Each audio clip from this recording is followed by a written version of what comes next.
ሰላም የተከበራችሁ ኢትዮጵያውያን እንዴት ናችሁ? ማቲያስ ነኝ። አይኤፍኤስ በሚል ተከታታይ ማቀርብላችሁ 57ኛው ቪዲዮ ነው። እንግዲህ በ56ኛው የዶሜስቲክ ፌዴራል ታክሱ ለምን ቀነሰ የሚለውን ነገር አናላይዝ ካሜራው አይመርጥም ነው እናንተ ቃላት ዘረቅርቃችሁ ነው። ኤኒዌይ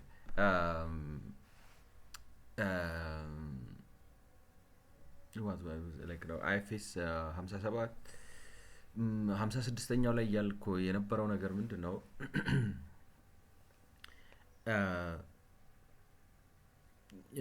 የፌዴራል ዶሜስቲክ ታክሱ ይሄኛው እንግዲህ ይሄንን እያየን ነበር ነው ላይክ ይሄ ማለት የመንግስትን ቫት በአምስት ከፋፈሉትና ዶሜስቲክ ፌዴራሊ ኮሌክትድ ቫት ለምን ቀነሰ ነው። ቫት ቀንሷል በጠቅላላው ደግሞ እየመረመራችሁ ውስጥ እየገባችሁ ስታዩ ከእንትን ይለያያል ነው ላይክ ነው ታክሶቹ ቫቱ አድሚኒስተር የሚደረግበት የተለያየ መንገድ አለ እና ከነዛ መንገዶች እንግዲህ ቫቱ አድሚኒስተር የሚደረግበት የተለያየ መንገድ አለ። ኢምፖርት ቫት ለብቻው ነው፣ ዊዝሆልዲንግ ቫት ለብቻው ነው፣ ፌዴራሊ ላይክ ነው ይሄ ዶሜስቲክ ፌዴራሊ ኮሌክትድ ቫት ለብቻው ነው፣ የክልል ቫት አለ፣ እንደገና ደግሞ በክልል ኦፕሬት የሚደረጉ እና ከዛ የሚሰበሰቡ ቫቶች አሉ። መጨረሻ ላይ የቫት ሪተርን ሲስተሙ አለ እና በእያንዳንዱ በየስርዓቱ እየሄዱ ወይም በየአስተዳደር መስኩ እየሄዱ ቫቱን ኢቫሉዌት እያደረጉት ነው እና መጨረሻ ላይ ሲሆን ትናንትና ያቆምንበት ይሄ ዶሜስቲክ ፌዴራሊ ኮሌክትድ ቫት ከነበረበት የ1.2 ከጂዲፒው አኳያ ማለት የኢትዮጵያ ጂዲፒ ከነበረው ፐርሰንቴጅ አኳያ ወርዶ እንግዲህ ስንት ነው 0.7 ነው እንደዚህ አካባቢ ሆኗል እና ለምን ሆነ ነው እንግዲህ ቻፕተሩ የቫት ዲክላይን አናሊሲስ ስለሆነ ማለት ነው። እንግዲህ ከሚያነሷቸው ምክንያቶች አንዱ ትልቁን ማለት ስፔሲፊክ ወስደው አናላይዝ ያደረጉት ኮሚኒኬሽን ኢንፎርሜሽን ነው። ኢንፎርሜሽን ኤንድ ኮሚኒኬሽን በዋናነት ከቴሌ ጋር የሚያያዝ ነው። ማኒፋክቸሪንግም ዲክላይን አሳይቷል። ነገር ግን በዋናነት ማለት ኢንፎርሜሽን እና ኮሚኒኬሽን ነው ኤክስፕላኔሽን ሊገኝለት የሚችለው። እሱም ደግሞ አንደኛ የማን ነው ስሙ የሳፋሪኮም መምጣት ተወዳዳሪ ስለሆነበት ቴሌ በውድድሩ ለማሸነፍ ብሎ እንትኑን ቀንሷል ነው። ቴሌ በውድድሩ ለማሸነፍ ብሎ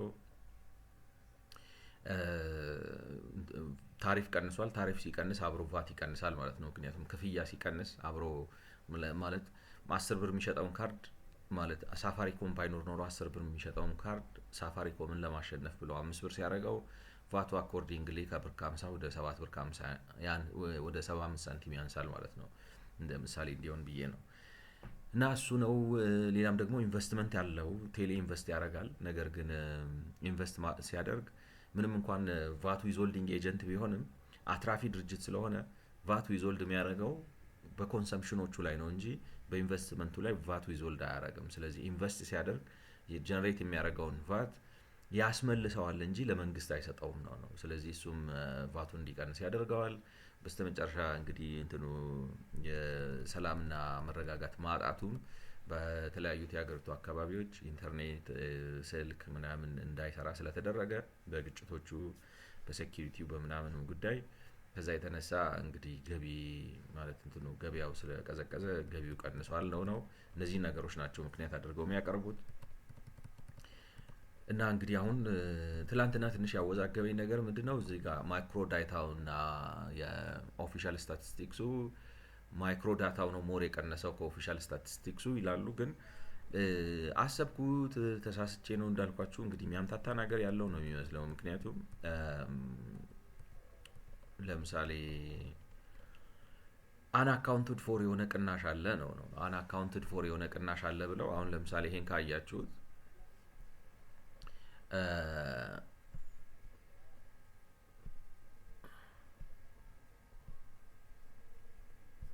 ይቅርታ እንዴ አንአካውንትድ ፎር የሆነ ቅናሽ አለ ነው የሚሉት። አሁን ይሄንን ስታዩት አንአካውንትድ ፎር ነው። አንአካውንትድ ፎር የሆነው ለምንድን ነው? ዲስክሪፐንሲ አለ በማይክሮ ዳታው እና በስታቲስቲክስ ማለት ነው ኦፊሻል መንግስት በሚያቀርበው ማይክሮ ዴታ የሚሉት ምንድን ነው እንግዲህ በተናጠል እያንዳንዳቸው ደሴም ሁለቱንም መረጃ የሚያገኙት ከመንግስት መስሪያ ቤት ነው ከራሱ ከመንግስት ነው የሚያገኙት። ግን አንደኛው ምንድነው ዝርዝሩን ነው የሚያገኙት አንደኛው፣ ሌላኛው ደግሞ ዝርዝሩ ተደምሮ በሴክተር ተደምሮ ለምሳሌ በኢንፎርሜሽን ኮሚኒኬሽን፣ በማኒፋክቸሪንግ፣ በሆልሴል ኤንድ ሪቴል ምናምን ተብሎ በሴክተር ተደምሮ እና እንደገና ደግሞ በዛ አሁን ለምሳሌ ማኒፋክቸሪንግ በሚባለው ውስጥ ከማኒፋክቸሪንግ ለምሳሌ የጨርቅ ማኒፋክቸሪንጉ ምን ያህል ማማማ ምን ያህል ከፈለው የሚል ዝርዝር መረጃ ማለት ነው። ስለዚህ በዝርዝሩ መረጃና መንግስት ጠቅላላ አድርጎ በሚያስቀምጠው በቶታሉ መረጃ መካከል ልዩነት አለ ይሏቸዋል። ኦኬ ልዩነት አለ። ከዛ የተነሳ አንአካውንትድ ፎር የሆነ ቅናሽ መጥቷል ነው እንግዲህ። እና የሚሉት ግን ምንድነው አሁን ያልገባኝ ማለት ኮንፊውዝ የሚያደርጋችሁ ምንድነው መሰላችሁ ይሄን ላይክ አሁን እዚህ ጋር ይሄንን እንትኑን ኖቱን ይዩት። ይሄን ማለት ይሄን ኖቱን ስትመለከቱት ይሄን ኖቱን ስትመለከቱት የሚለው ምንድነው ሴክተርስ አር ቤዝድ ኦን ኤሲክ እንግዲህ የኢትዮጵያ ስታንዳርድ ምናምን ካታጎራይዜሽን ላይክ ነው ሴክተር ኢንዱስትሪያል ሴክተር ካታጎራይዜሽን ለምሳሌ እንትን ሴክተር ወይም ፈርጆቹን የማዘጋጀት ለምሳሌ የንግድ እንቅስቃሴዎችን ኢንፎርሜሽን ኤንድ ኮሚኒኬሽን አንድ መስክ ነው ይላቸዋል፣ ወይም አንድ ፈርጅ ነው ይላቸዋል። ማኒፋክቸሪንግ አንድ ፈርጅ ነው። ይሄንን ፈርጅ ስንት ፈርጅ አለ? እነዛ ፈርጆች ምንድን ናቸው? እዚህ ፈርጅ ውስጥ ለመካተት ምን ያህል ባህሪ ማሟላት አለባቸው የሚለውን የሚወስን የሆነ ኤሲክ የሚባል ተቋም አሰራር አለ። ለእኔ ሰምቼ አላውቅም። እንግዲህ ቻትጂፒቲ ነው ያለው። activity cost data discrepancy refers to the component of the fault that cannot be explained due to differences in VAT as percentage of GDP from microdata and officially reposted statistics ይላሉ። ስለዚህ ዴታ ዲስክሪፐንሲ በሚል ይሄ ማለት ነው እንግዲህ ይሄ ማለት ነው እና እዚህ ላይ ምን ያህል ነው የቀነሰው ብለው ሲሉ 0.14 ነው የቀነሰው ይሏቸዋል ማለት ነው። 0.14 ነው የቀነሰው። ይሄ መቀነስ ግን ከኢንፎርሜሽን ኤንድ ኮሚኒኬሽን ነው የመጣው አናውቅም። ከማኒፋክቸሪንግ ነው የመጣው ከዚህ ማለት ነው አናውቅም። ከሆልሴል እና ከጅምላ እና እንትን ንግድ ነው ማለትም ከሆልሴል እና ማን ነው ስሙ የችርቻሮ ንግድ ነው የመጣው አናውቅም።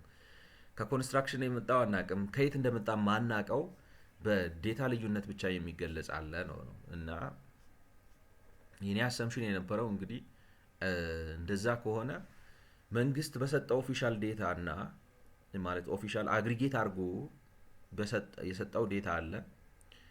ማይክሮ ዴታው ደግሞ ሲሰራ ማይክሮ ዴታው የመዘገበው አለ።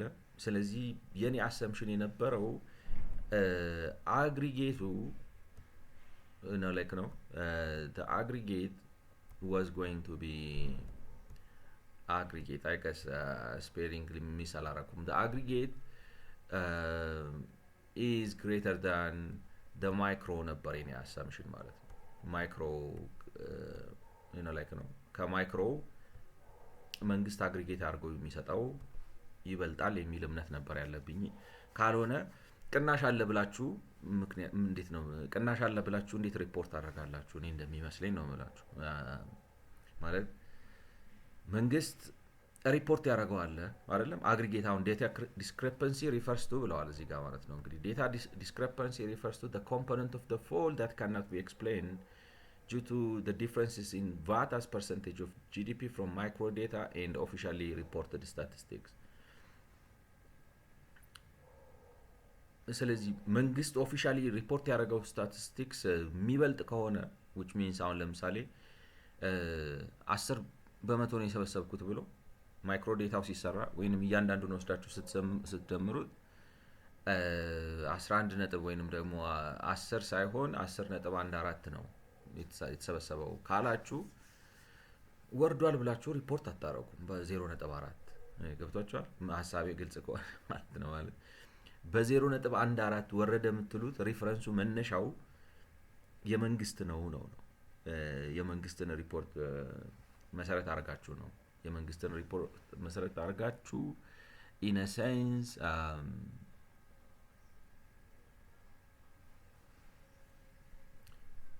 ማለት እዚህ ጋር አሁን ለምሳሌ 1.25 አለ። ይሄ መነሻው ማለት ነው። 1.25 አለ። እዚህ ጋር 0.78 አለ። ይሄ አግሪጌት መንግስት የሚሰጣችሁ ነው ብዬ ነው ማስበው።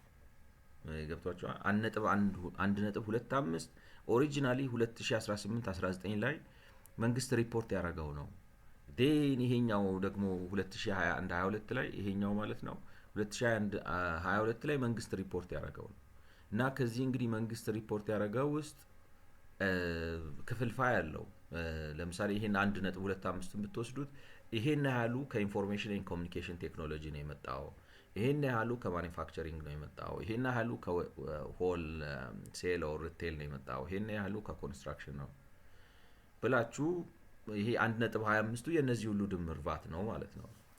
አሁን እዚህ ጋር መታችሁ 0.78 ሲደርስባችሁ የምታደርጉት ምንድን ነው? የኢንፎርሜሽን ኤንድ ኮሚኒኬሽን ላይክ ነው ኮሚኒኬሽን ሴክተሩ ወይንም መስኩ በ2018-19 ከነበረው 2021-22 ላይ በስንት ቀነሰ? በ0.12 አይደለ? ከኦፊሻሉ ተነስታችሁ እየቀነሳችሁ ትመጣላችሁ። የማኒፋክቸሪንግ በስንት ቀነሰ? ለምሳሌ ምንበልና ኢንፎርሜሽን ኤንድ ኮሚኒኬሽን 2018 ላይ ከቶታል ቫቱ የነበረው ይሄ 1.25 ከሆነ 0.25 ሊሆን ይችላል ማለት ነው። 0.25 አለው ብላችሁ ትይዛላችሁ ማለት ነው። 2.5 ነበረው። እዚህ ጋር ግን ሲመጣ በ0.12 ስትቀንሱት ኢንፎርሜሽን ኤንድ ኮሚኒኬሽን 0.13 ይሆናል ማለት ነው። ስለዚህ እዛ ጋር 0.125 ነው፣ እዚህ ጋር 0.13 ሆኗል። በሁለቱ መካከል ያለው ልዩነት 0.12 ነው። በዛ መሰረት ነው የቀነሰው ትላላችሁ። በየሴክተሩ እንደዚህ ታስቀምጣላችሁ።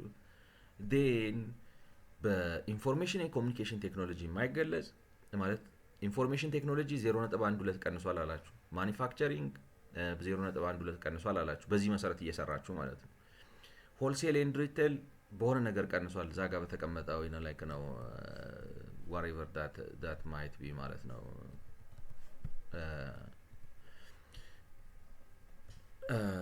sorry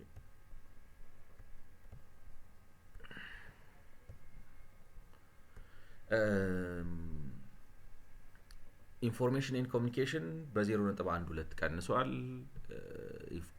ላይክ ነው በ0.12 ቀንሷል። ማኒፋክቸሪንግ በ0.12 ቀንሷል። 0.14 ይመጣል። ይሄ 0.06 ነው። ይሄ 0.02 ነው። ይሄ 0.01 ነው። እነዚህን ደምራችሁ ስታረጉ በየሴክተሩ ስትደምሩ ለምሳሌ ብንደምራቸው ይሄ 0.24 ይመጣል። ይሄን 0.6 ስትደምሩበት 0.3 ይመጣል። 0.32 0.33 ይመጣና 0.33 ነው ጠቅላላ አሁን እነዚህ የቀነሱት ብትደምሯቸው ማለት ነው። ይሄንን ከ1.25 ላይ ብትቀንሱት 25 ላይ ብትቀንሱት ስንት ነው የሚመጣው ነው? ከ15 እንግዲህ 5 ከ15 ይቅርታ ከ5 2 ነው ከ12 3 ከ12 3 9 ይመጣል አይደል? ከ12 3 9 ይመጣል። ስለዚህ 0.92 ነው አይደለም የሚቀነሰው። እነዚህ እንዳለ ስትደምሯቸው 0.333 ይመጣሉ። ከመነሻው 1.25 ስለሆነ ከ1.25 ላይ 0.33 ስትቀንሱ የሚመጣው 0.92 ነው። እዚህ ጋር ግን የሚታየው ቁጥር 0.78 ነው። ስለዚህ 0.78 ከሆነ በነዛ የማይገለጽ ቆይ አንድ ጊዜ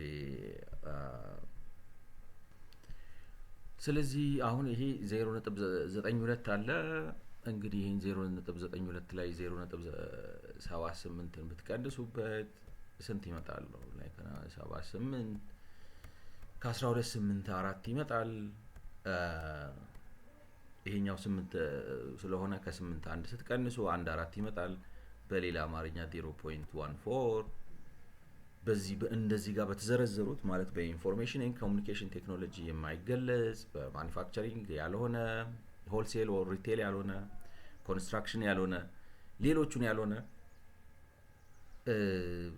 ላይክ ነው ያልሆነ መጥቷል። ዲስክሪፐንሲ ነው ማለት የመረጃ እጥረት ነው ብላችሁ ታዩታላችሁ ማለት ነው። ሶ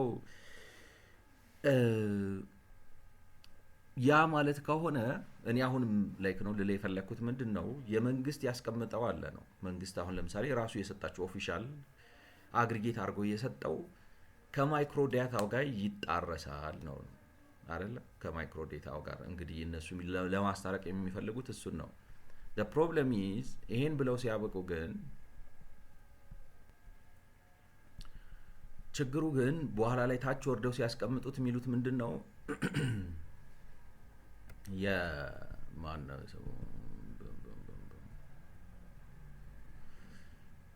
በአንድ ጊዜ ክሊር ማድረግበት ነገር አጣው።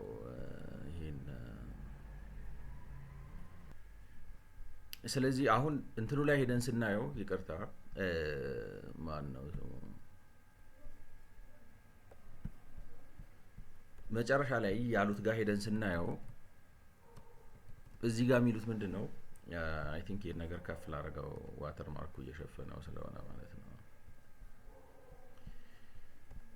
ይሄ በውሃ ሰማያዊ የተቀለመውን ውሃ ሰማያዊ ነው ብቻ ሰማያዊ ነገር የተቀለመውን ስታዩት in particular at the coverage and quality of microdata have improved, the gap between revenue reported in the microdata and in official statistics has narrowed, in turn meaning that the fall in revenues captured by microdata is smaller than the full fall captured by official statistics. በሌላ አማርኛ የመንግስት ሪፖርት ያደረገው አቀናነስ በማይክሮ ዴታው ከተያያዘው አቀናነስ የቀነሰ ነው። ስለዚህ ማይክሮ ዴታው ሞር ቀንሶታል፣ መንግስት ግን ሞር አልቀነሰውም ይላችሁ። መንግስትማ ሞር ካልቀነሰው እንዴት አድርገህ ነው ይሄንን የምታመጣው ነው? ይሄኛውን ለማምጣት ቀንሷል ብለህ እዚህ ጋር እየነገርከን አይደለም ወይ? የሚጣረስ ይመስላል ነው የምላችሁ። እዚህ ጋር የሚታየውና ታች ያለው የሚጣረስ ይመስላል ለማለት ነው። እንግዲህ አይ ዶንት ኖ ተከታትላችሁኝ ሁሉንም ሰምታችሁት ከሆነ ነገሩ አልጣጣም ብሎኝ ነበር ለማለት ነው እና የተሳሳትኩ መስሎኝ ነበር፣ ግን መልሼ ሳስበው አሰብኩት፣ ልሰራው ሞከርኩ፣ ለማየት ሞከርኩ፣ ግን እንትን አይደለም ነው እንትን አይደለም። እኔ አልተሳሳትኩም፣ የነሱ አጻጻፍ ስህተት ነው የሚመስለኝ። ግን እንግዲህ የተለየ ነገር ካለ ወደፊት ሲመጣ እናየዋለን ማለት ነው። ሶ የዛሬው እንግዲህ ቫት ጋፕ አናሊሲስ ነው የሚለው። የቫቱ ጋፕ አናሊሲስ የቫት ጋፕ ትንተና ነው። ሶ እሱን እንየው ማለት ነው። ቫት ጋፕ አናሊሲስ while the analysis by administrative system withholding and other domestic federal VAT እንግዲህ አብብ ላይ ነው undertaken so far is informative. It cannot properly capture the interaction between different parts of the VAT system or the impact of change in economic structure. ስለዚህ እንግዲህ አሁን እስካሁን ያደረግነው ነገር ጨረሱ ማለት ነው። እንግዲህ አሳምፕሽኑ ምንድነው? አንድ አምስት አይነት እንዳልኳችሁ አምስት አይነት የቫት አስተዳደሮችን አወሩና ፈንዳሜንታል ያሏቸው እንግዲህ ፌደራል አለ፣ የፌደራል ተቋማት የሚከፍሉት ግብር ማለት ቫት ብሎ አለ። ከዛ የኢምፖርት አለ። እንግዲህ መጻፍ ያው ስለሚያስቸግር ያው ትታገሱኛላችሁ፣ ወይንም ሌላ ማለት like I think ከዚህኛ ይልቅ የሆነ ፈጠን የሚል ሌት ሴይ ዝም ብለን በኖት ፓድ ነገር እናርገውና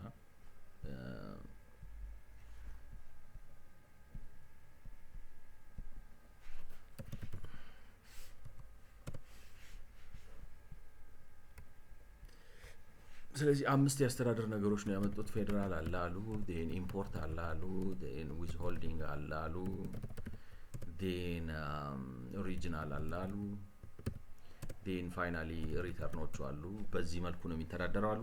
ግን እስካሁን እንግዲህ ያዩት በዲቴል ያየ ነው፣ ሁላችሁም እንደመሰከራችሁት ዊዝ ሆልዲንግ እና ፌደራሉን ነው ያየ ነው እንጂ ኢምፖርት ላይ ሲያወሩ አልሰማናቸውም። ኢምፖርት ቀንሷል በዚህ በኩል ላይ ነው፣ ዝም ብለው ሪፖርት አድርገውት ነው እንጂ ያለፉት በዝርዝር ውስጥ ገብተው በዚህ ምክንያት ነው የቀነሰው እንዲህ ስለሆነ ነው ወዘተ ወዘተ የሚል ነገር ውስጥ አልገቡም። ስለዚህ ኢምፖርት አላሉም፣ ስለ ሪጂናልም አላወሩም፣ ስለ ሪተርንም አላወሩም። ግን እነዚህ ናቸው 5 የአስተዳደር የቫት መስኮች ብለው ስለ እነዚህ ካወሩ በኋላ ይሄንን አዚፍ እንደጨረሱ አስዩም አድርገው which means ከዊዝሆልዲንግ እና ከፌዴራል ውጭ ሌሎችን ዲስከስ ሳያደርጉ ቀጥታ ወደ ቫት ጋፕ አናሊሲስ ገቡ ማለት ነው። ቫት ጋፕ አናሊሲስ while the analysis by administrative system ማለት አድሚኒስትሬቲቭ ሲስተም ማለት አሁን ያየናቸው አምስቶቹ ማለት ነው። በዛ እነዚህን አምስቱን ሲስተሞች ወስዶ መተንተን ዊዝሆልዲንግ ኤንድ አዘር ዶሜስቲክ ፌዴራል ቫት ማለትም አሁን ዊዝሆልዲንግ ኤንድ አዘር ፌዴራል ቫት ራሳቸው አድሚኒስትሬቲቭ ሲስተም ስንል ሌሎቹን አልነካንም። ምክንያቱም እንደምታዩት ወይንም እንዳያችሁት ይሄንና ይሄን ብቻ ነው ያደረጉት። ላይክ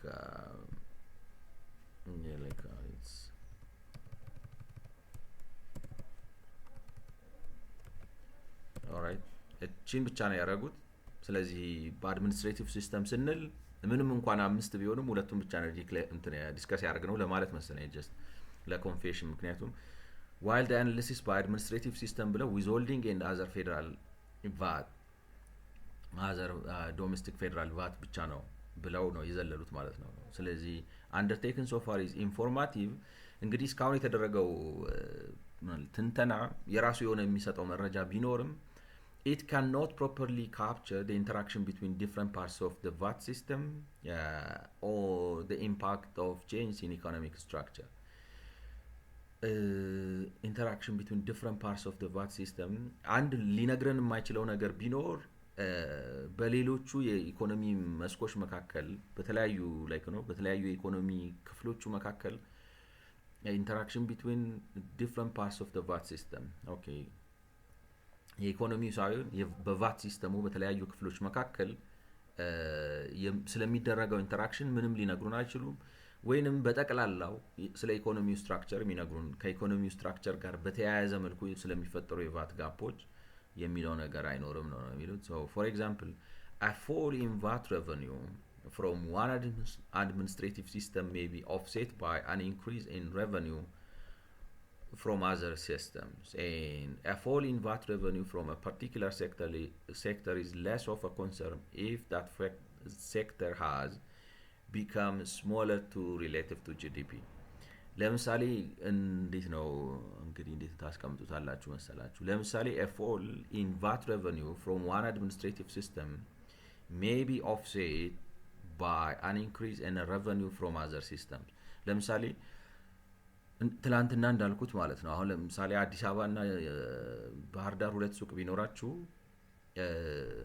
አዲስ አበባ አልሸጥ ቢል ወስዳችሁ ባህር ዳር ብትሸጡት at the end of the day ጠቅላላ ገበያችሁ ላይ ያለው ተጽዕኖ ኤመንት ነው ወይም ኢንሲግኒፊካንት ነው የሚሆነው ማለት ብዙም ፋይዳ አይኖረውም።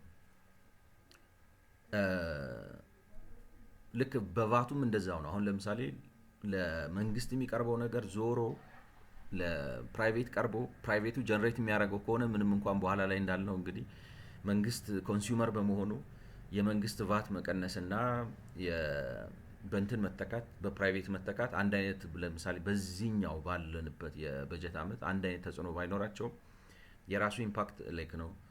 ግን አንደር ኖርማል ሰርከምስታንስስ ሌትስ ሴይ የሆነ መስክ ተቀዛቅዞ ቫት ዊዝሆልዲንግ ኤጀንት ያልሆነ ሌላ መስክ ላይ ስራ ቢጀመርና ቢፋጠን ሚጣጣ ከሆነ ችግር የለውም ነው። በሌላ አማርኛ ቫቱ ከየትም ይምጣ ከየትም ከኢንፎርሜሽን ኤንድ ኮሚኒኬሽን ይምጣ ከማኒፋክቸሪንግ ይምጣ ከኮንስትራክሽን ይምጣ ወይንም ከሌላ ከማንኛውም መስክ ቢመጣ ላይክ የመንግስት ኮንሰርን ነው አይደለም ወይንም እንዴት ብዬ እንደማስቀም for example a fall in VAT revenue from one administrative system may be offset by an increase in revenue from other systems. ለምሳሌ ማለት በእንትን የሚቀንሰው የሚኖረው የቫት መቀነስ ማለትም ለምሳሌ በኢንፎርሜሽን ላይክ ነው በኢንፎርሜሽን የሚፈጠር የቫት መቀነስ በኢንፎርሜሽን ኤንድ ኮሚኒኬሽን የሚፈጠር ቫት መቀነስ በማኒፋክቸሪንግ ማለት በማኒፋክቸሪንግ ከተጣጣ ትርጉም የለውም ለመንግስት ማለት ነው። ይሄኛው ሲቀንስ ያኛው ከተሻሻለ የሚፈልገው መንግስት at the end of the day የሆነ ሌቭል ኦፍ ቫት revenue ነው። ስለዚህ ኢንፎርሜሽን ሴክተሩ ቀንሶ ማኒፋክቸሪንጉ ጨምሮ ቶታል ቫቱ ከተስተካከለ ችግር የለውም። እና ቅድም ያየነው አድሚኒስትሬቲቭ ማፕ አናሊሲስ እንደዚህ አይነት ልዩነቶች የሚያመጡትን የቫት እንትን አያሳይም ነው። ግን እንዴት ብለው ሊሉት እንደቻሉ አልገባኝም። ምክንያቱም በሴክተር ለይታቸው አይታችሁት የሴክተሩ በአንዱ ሴክተር መቀነስ የመጣው በሌላ ሴክተር ማደግ ከተካካሰ አታዩትም ወይ ነው አሁን ባደረግነው በአድሚኒስትሬቲቭ ማለት ነው። ከስትራክቸር አኳያ እንግዲህ ወይ ስትራክቸሩ ሲቀየር አሁን ለምሳሌ እንዴት ልበላችሁ አግሪካልቸር ፈንዳሜንታል በሆነ መልኩ ተለውጦ አግሪካልቸር የነበረው የህብረተሰብ ክፍል ወደ ኢንዱስትሪ ገብቶ ወይም ኢንዱስትሪ ላይ የነበረው የህብረተሰብ ክፍል ወደ ሰርቪስ ገብቶ ወዘተ የሚመጣ የታክስ ለውጥ ካለ አታዩትም ከሆነ ያስኬዳል። ግን እስቲ ቆይ እናስጨርሳቸው ማለት ነው። and a fall in VAT revenue from a particular sector is less of a concern if that sector has become smaller relative to GDP and እንደዛውም ደግሞ ጂዲፒው እያደገ በሚሄድበት ጊዜ አንድ ሴክተር ከጂዲፒው አንጻር የማደግ ነገሩ እየቀነሰ ከሄደ በዛ ሴክተር ላይ ወይም በዛ መስክ ላይ የሚኖረው የቫት ጂዲፒ የቫት መቀነስ ኢንሲግኒፊካንት ነው። ምክንያቱም እሱ እየቀነሰ ከሄደ ተጽዕኖው እየረገበ ነው የሚሄደው ማለት ነው። to better understand how much of the decline in VAT to GDP ratio is due to structural policy and compliance related factors, we turn to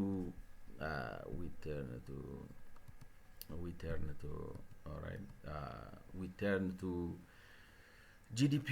We turn to where is that? We turn to VAT gap analysis. Okay.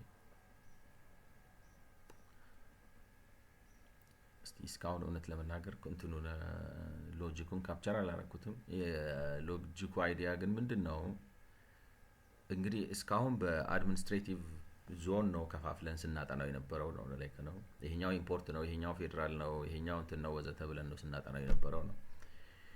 አሁን ግን ሀሳባችንን ልናደርግ የምንፈልገው የቫት ለውጡ የትኛው ከፖሊሲ ነው፣ የትኛው ከስትራክቸር ነው፣ የትኛው ከኮምፕላያንስ ነው ከሚለው አንፃር። ስለዚህ ከተለያየ አንፃር የማጥናት ነገር ነው። ነገር ግን በስትራክቸር በዛ በኩል በአድሚኒስትሬቲቭ በኩል ማንሳቱ ስትራክቸሩን ከስትራክቸር ነው ከፖሊሲ ነው ምናምን የሚለውን አያሳየንም ብሎ ማለት ለምሳሌ አሁን እንዴት ልበላችሁ ዊዝሆልዲንግ 7.5 ሆኗል አይደለ? ዊዝሆልዲንግ 15 የነበረው 7.5 ሆኗል። 7.5 በመሆኑ የሚቀንስ አለ እና ዊዝሆልዲንግ በአድሚኒስትሬቲቭ ስናየው ከፖሊሲ ለውጥ የተነሳ የመጣ የቫት መቀነስ አይተናል ነው ሪፖርት እያደረግን ነው። ይህ ነው ላይክ ነው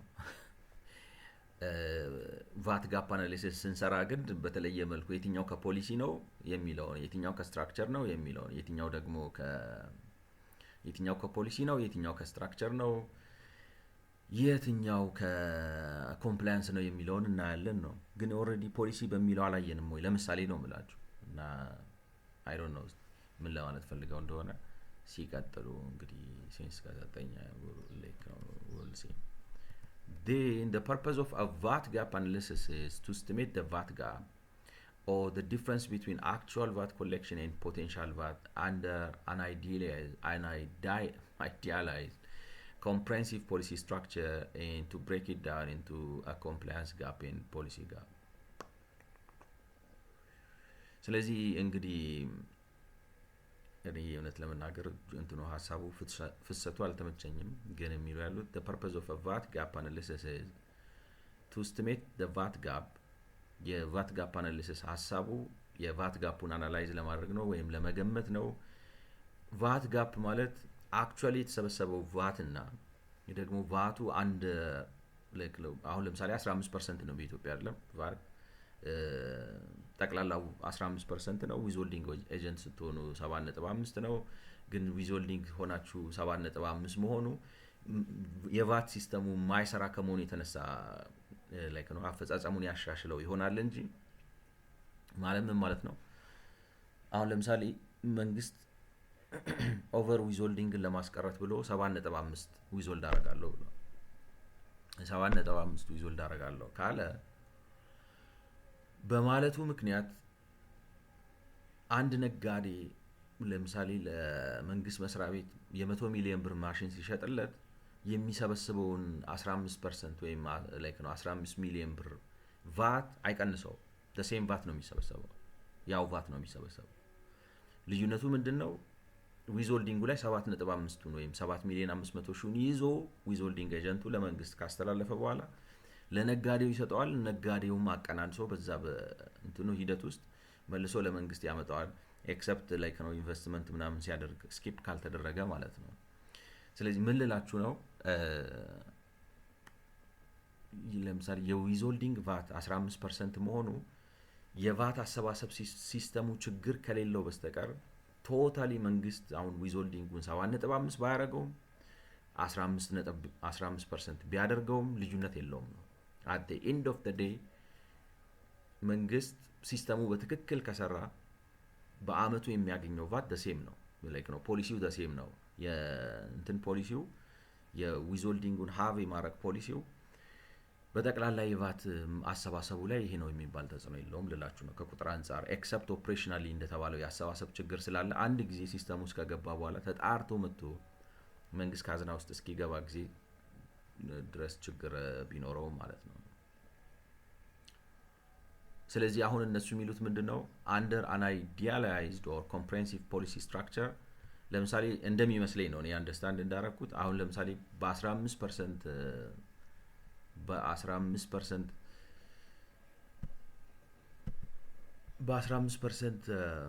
እሰበስባለሁ ካለ 15% ቫት እሰበስባለሁ በሚለው አሳምፕሽን ውስጥ ስንት ይሰበሰብ ነበር ኢትዮጵያ ውስጥ ከተካሄዱ ትራንዛክሽኖች ምናምን ብላችሁ ማክሲመም ቫት ፖቴንሻል ሴት ታረጋላችሁ ማለት ነው። ማክሲመም ቫት ፖቴንሻል ሴት ካረጋችሁ በኋላ ከዛ ማክሲመም ቫት ፖቴንሻል አንጻር ምን ያህል አክቹዋሊ የተሰበሰበ የሚለውን ትሰሩና ጋፑ እሱ ነው ማለት ነው። ጋፕ አናሊሲስ ማለት መሰብሰብ የሚችለው የነበረው ይሄን ያህል ነው፣ አክቹዋሊ ግን የተሰበሰበው ይሄን ያህል ነው።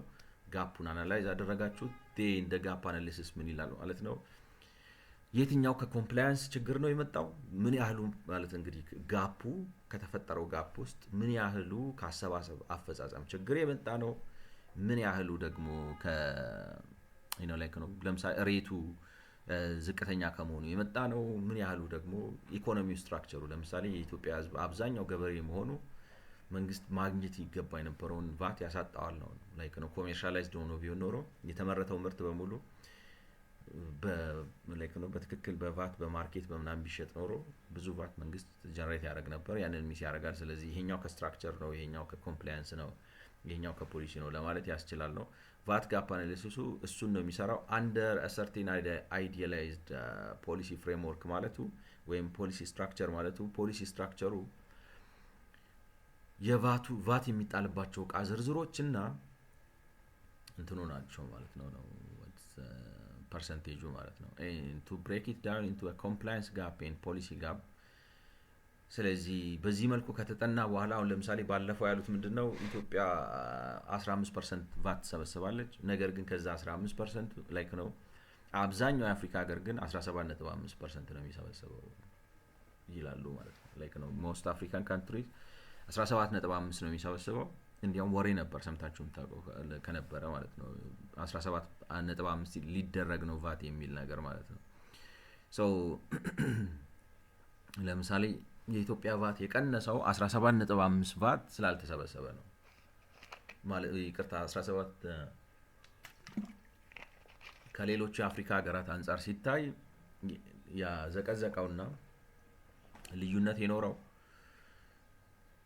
እነሱ 17.5 ስለሚሰበስቡ ኢትዮጵያ ደግሞ 15 ስለምትሰበስብ በመካከላቸው 2.5 ልዩነት ስላለ እሱ ነው ሊሉ ይችላሉ ማለት ነው። ስለዚህ የትኛው ፖሊሲ ጋፕ ነው የትኛው ደግሞ ኮምፕላያንስ ጋፕ ነው? ኮምፕላያንስ ጋፕ ኢን ሴንስ ላይክ ነው ቫቱ አለ ፖሊሲው አለ ግን ያከሰባሰብ ችግር ስላለ ከዛ ነው የሚመጣው ማለት ነው። The policy gap can then be broken down further into an expenditure gap and non-taxable gap. The policy gap can then be broken down into further into an expenditure gap and non-taxable gap. And the expenditure gap I don't know ምን ማለት እንደሆነ we follow ነው like ነው ስለዚህ እዚህ ጋር ስላልገለጹት what they mean by that let's ask Mr. ChatGPT ማለት ነው ወይም Copilot ይሰራል so in this in purpose of like okay main components compliance inter እንዴት white matters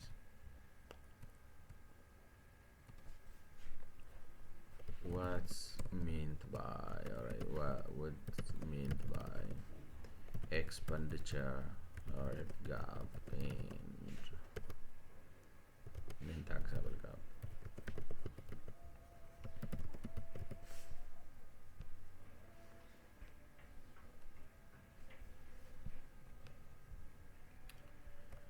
expenditure gap the revenue loss that arises because the government deliberately apply reduced VAT rates exemptions or expenditure gap zero rating to certain goods and services policy choices often to support social cultural zero rating exports to encourage a competitiveness abroad reduced VAT on books or medicines to promote okay ስለዚህ እንግዲህ expenditure gap የሚባለው ከቫት አኳያ እንትን ነው like exempt የሚሆኑት like reduced VAT rates exemptions or zero rating alright zero rating what's even zero rating mean alright then taxable gap the revenue loss from transactions that are outside the scope of VAT entirely meaning they are not legally subject to VAT under the system reason these are activities excluded by design alright exemptions and like what the difference between non-taxability and exemptions or reduced rates okay government services provided free of charge no like policy gap is equal to expenditure gap plus non-taxable gap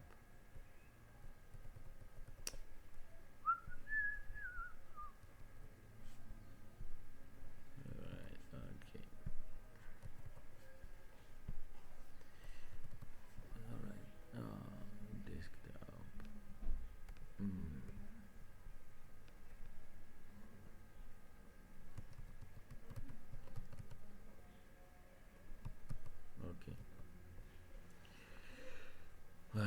ኦፕሬት ማድረግ ሀሰል ሆነብን እኮ ትላላችሁ VAT gap the difference between VAT that should be main components alright the revenue loss that arises because reduced VAT rates exemptions and zero rating okay how do you like how do you differentiate between non-taxable alright how do you alright differentiate between non-taxable alright non-taxable exemptions zero rating alright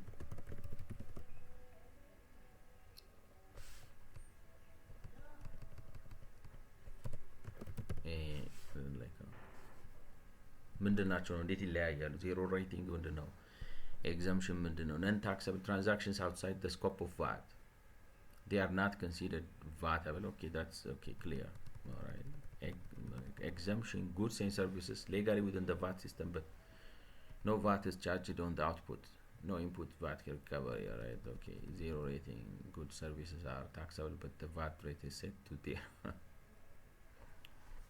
what I'm trying to say is like all three seems to have the same effect of making the VAT zero alright a set of goods alright so why the difference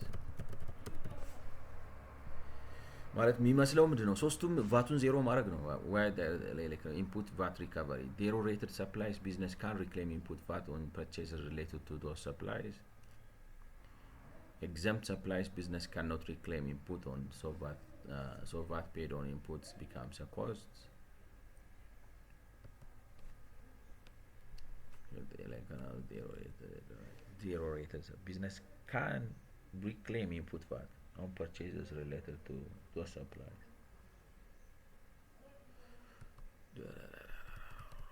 Legal scope, non-taxable. The transaction is outside the VAT law. All right, it's not considered VATable at all. Exempt the transaction within VAT law, but specifically carved out by the exemption. Okay, zero rated. The transaction is fully taxable under VAT law, but the rate is set so non-taxable, not on the map except on exempt on the map, but carved out, zero rated on the map, taxed at zero. Policy intent. Zero rating is often used to encourage certain activities, e.g., exports essential exemption. So like, so when a VAT is zero rated, all right. Let's say the seller, all right, collects claims, like deducts the VAT from its output card, though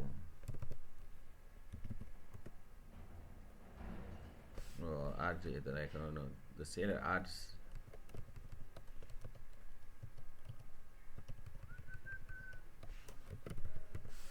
the VAT into its output pad,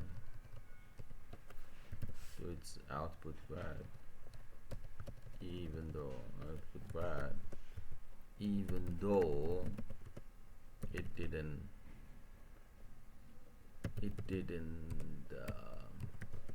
collect it actually.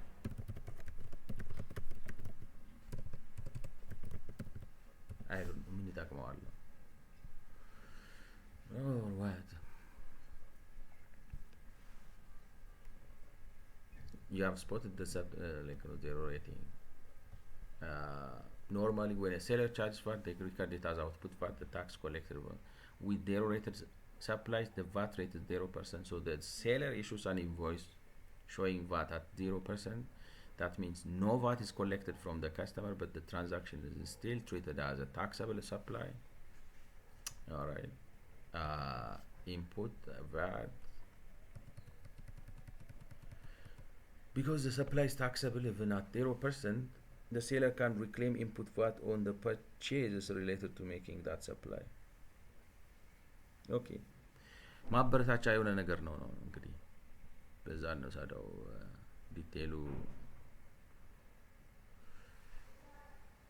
ዲቴሉን እንተው እና ማበረታቻ የሆነ እንትን ነው ብለን እንወስደው። So the purpose of a VAT gap analysis is to estimate the VAT gap or the difference between actual VAT collection and potential VAT under an idealized comprehensive policy structure, and to break it down into a compliance gap and policy gap. The policy gap can then be broken down into further expenditure gap and non-taxable gap. Non-taxable gap and expenditure gap.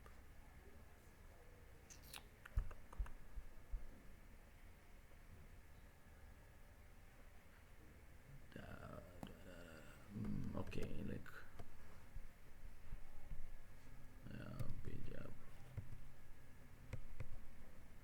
non-taxable.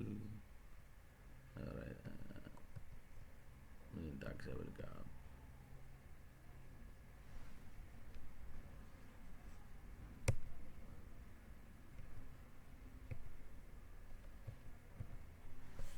Compliance gap. Alright.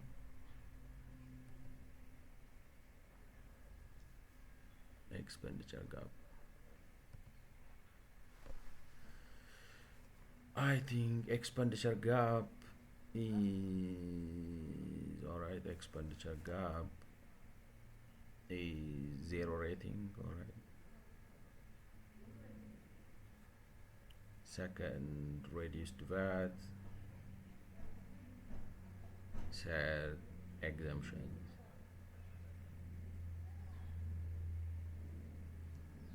this is expenditure gap, that non-taxable gap. Alright.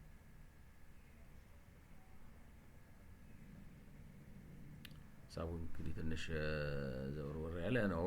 ላይክ ቴክኒካል ተርሞች አሉት። ሶ ሀሳቡ ምንድን ነው ቫት ጋፕ አናሊሲስ ጋፑን ወስደን በምን እንተነትነዋለን ነው የሚሉት። እንግዲህ ኤክስፐንዲቸር ጋፕ ነው። ኤክስፐንዲቸር ጋፕ ሲባል ምን ማለት ነው? ዜሮ ሬቲንግ የሚሰጣቸው አሉ ማለት ቫት ጀነሬት ያደርጋል የቫት እንትን ግን 0% ነው ብሎ ነው ሲሸጠው ማለት ሲሸጠው ነው ሲገዛ ላይክ ነው ሲሸጠው 0% ነው ብሎ ለምሳሌ ኤክስፖርት ሲያደርግ ቫት ሳይ ላይክ ነው ወይ ሲልክ አሁን ለምሳሌ ትራንዛክሽኑ ከ2 ሚሊዮን ብር በላይ ሊሆን ይችላል አመታዊ ትራንዛክሽኑ ሰው ሲሸጠው እንዲያበረታታው ቫት ምንድነው ቫት ሳይሰበስብ እንዲሸጥ ትፈቅዱለታላችሁ ማለት ነው። ቫት ሳይሰበስብ እንዲሸጥ ትፈቅዱለታላችሁ። ዳት ሚንስ ዋጋውን ይቀንስለታል፣ ተወዳዳሪ ይሆናል ማለት ነው። እንደዛ አድርጋችሁ ከሰጣችሁት በኋላ እሱ ግን ሰውየውን ያንን ቫቱን ላይክ ነው ያንን እንደሰበሰበ እንዴት ልበላችሁ ያንን አገልግሎት ለማቅረብ የሚከፍለውን ቫት እንዲያጣጣበት ደግሞ ትፈቅዱለታል። ባጭሩ ሰውየውን ለማበረታታት ብላችሁ የሆነ የተፈለገ መስክ ካለ ወደፊት የሆነ እንትን ካለው ያለ ቫት ሸጦ ግን በቫት እንደሸጠ እንዲሆን ኦልሞስት ገንዘብ ሰጣችሁት ካይንድ ኦፍ ቲንክ ማለት ነው የሚመስለኝ ነው። ገብቷችኋል? ያለ ቫት ሸጦ ግን በቫት እንደሸጠ እንዲመስል ታደርጉታላችሁ ማለት ነው። ላይክ በአካውንቲንግ ዋይዝ in that means like it is like እንትን ለግብአት የሚገዛው እቃ ላይ የሚከፍለውን ቫት እንዲያቀናንስበት ትፈቅዱለታላችሁ። ስለዚህ ያለ ቫት ገዝቶ ያለ ቫት እንዲሸጥ ታደርጉታላችሁ። that ጥሩ ትሪክ ነው፣ የሚገርም ነው። ያለ ቫት ገዝቶ ያለ ቫት እንዲሸጥ ማድረግ ማለት ነው። reduced ቫት አንዳንድ እቃዎች ደግሞ የሚቀነስ ቫት አላቸው ነው። እኔ በኢትዮጵያ እንግዲህ ሰምቼ አላውቅም ማለት ቫት ወጥነት ያለው ነው በኢትዮጵያ። ኤግዘምፕሽንስ አይተናል። አሁን ለምሳሌ ስኳር ምናምን ለሆነ ጊዜ ሊያስተዋቸው ይችላሉ ማለት ነው። ላይክ አሁን ለምሳሌ በዋጋ ግሽበቱ ምክንያት ዘይት ላይ ቫት እንዳይጣል ካረጋችሁ ማለት አሁን የሀገር በቀል ኢኮኖሚ ማሻሻያ ብላችሁ ኢኮኖሚ ማሻሻያ አርጋችኋል።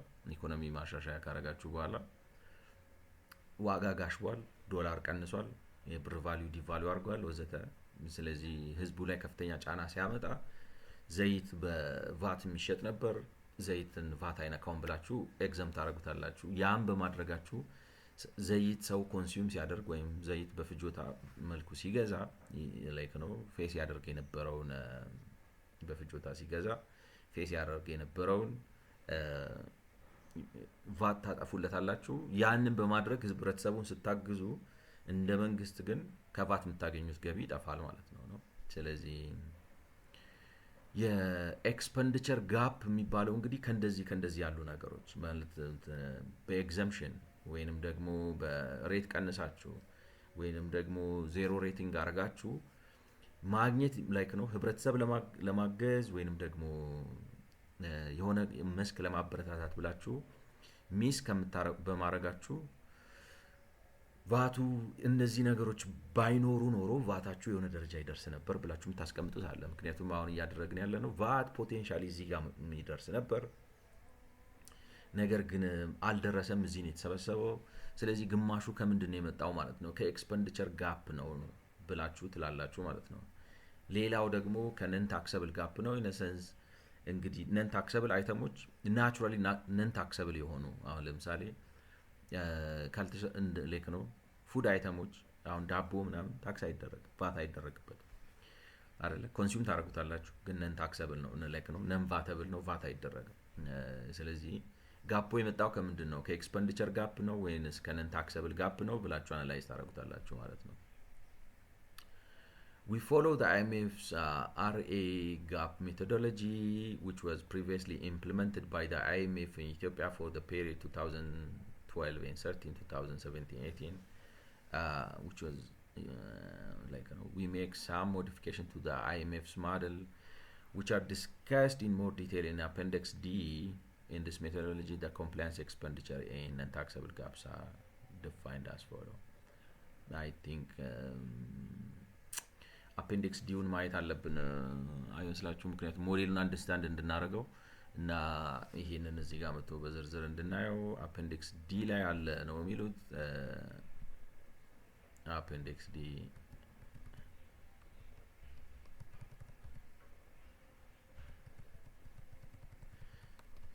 ስለዚህ አፔንዲክስ ዲ አይ ቲንክ አፔንዲክስ ዲውን ለብቻው የሚቀጥለው በ58ኛው ቪዲዮ እንየውና ከዛ ተመልሰን እናየዋለን። እንደዛ የሚሻል ነው የሚመስለኝ። ስለሰማችሁኝ አመሰግናለሁ። በ58ኛው ቪዲዮ እንገናኝ። መልካም ጊዜ።